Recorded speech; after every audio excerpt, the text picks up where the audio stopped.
Okay, in part 3, I was talking about some of the pitfalls of therapy with a narcissist. It's easy for a therapist to feel like wanting to dismiss their client who's a narcissist, because the client's always dismissing them. And it's the utmost kind of humiliation to be just dismissed and blown off like that. The therapists are often afraid of these kind of patients because a lot of these patients will sue, and they will set the therapist up in a way to be trapped and then later accuse you of malpractice. So this is one of the reasons why therapists do not want to treat narcissists. Sometimes the therapist is actually seduced sexually by the narcissist. Ew. Then, of course, they're attacked by their boundary violation, and then, their career will be over at that point. If you are devalued enough by the narcissist, you might become hostile yourself. So as the therapist, how much can you actually take, even though you are getting paid?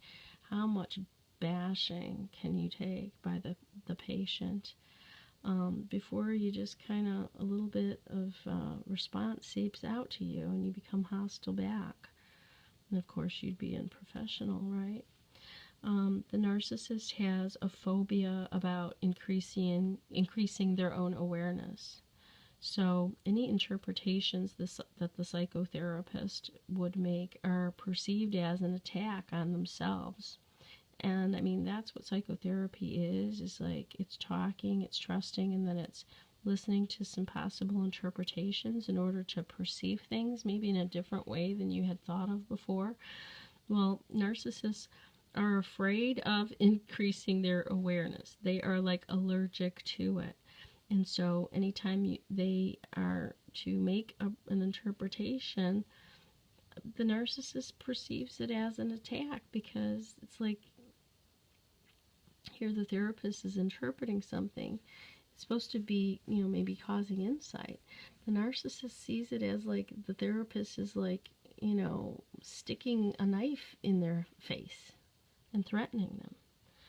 So they're allergic to interpretations by a therapist. So that's kind of difficult to do therapy with somebody who doesn't want any interpretations. If you could help them, they'd be depending on you, and that's way too threatening. So,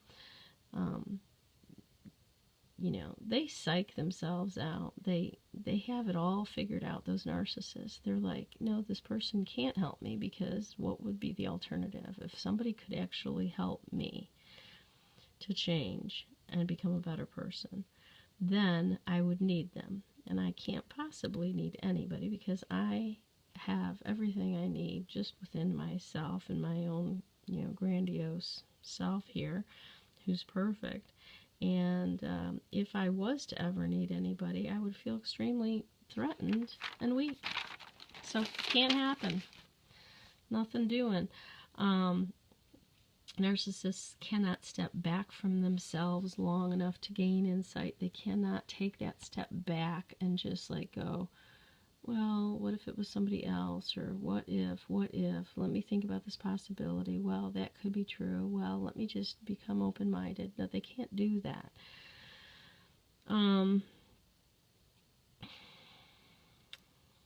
So, let's see. He was given an example of a woman being very aggressive in therapy. She was a narcissist.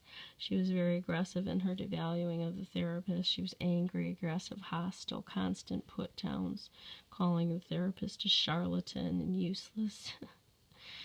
And the way the therapist dealt with this was something that he thought could have led to a breakthrough, or was a positive thing for him to waited for him to respond. He said that, you've been attacking me for, so many weeks, and, I understand you have the right to your opinion, and you don't think I'm worth shit, and, that I don't know anything there's no way that I could help you, and why would I even want to? And I get all that and everything, but, people who have feelings like this and are, attacking other people, usually it's because they have those feelings within themselves. It's because they feel like, kind of like they're attacking themselves, or there's things inside of themselves that they don't like and that they want to attack, and they become fierce about it. And I wonder if that might be, kind of what you're doing, is kind of attacking, wanting to, in a way, attack yourself and being so aggressive, maybe against yourself. And, of course, she denied that and blew that off. And I think that this is the one where he said that, it must really be difficult to have to deal with such an incompetent therapist as me.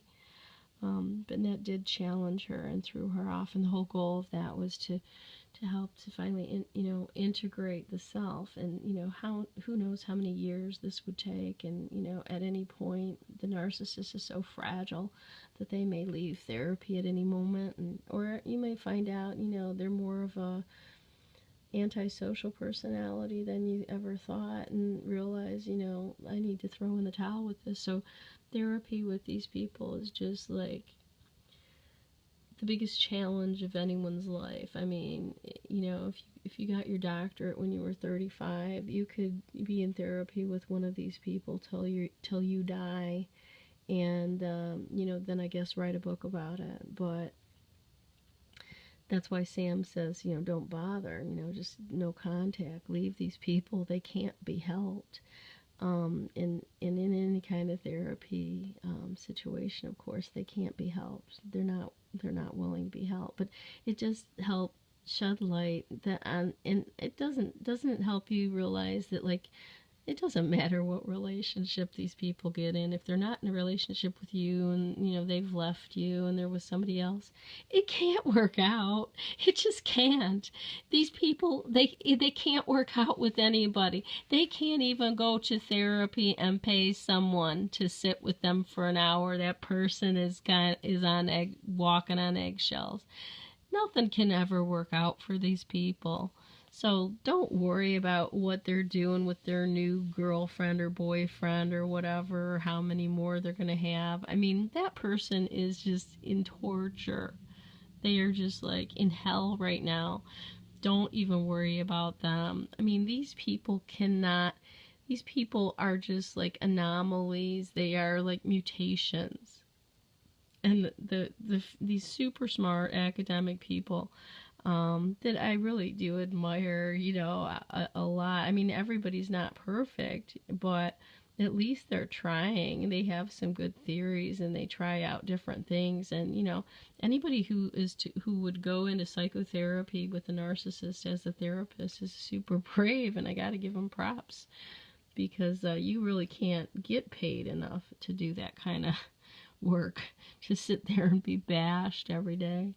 And then, worry about being sued for malpractice and what have you. So, anyway, thanks for listening, guys. That was my 3-part series on psychotherapy with a narcissist. Have a good day.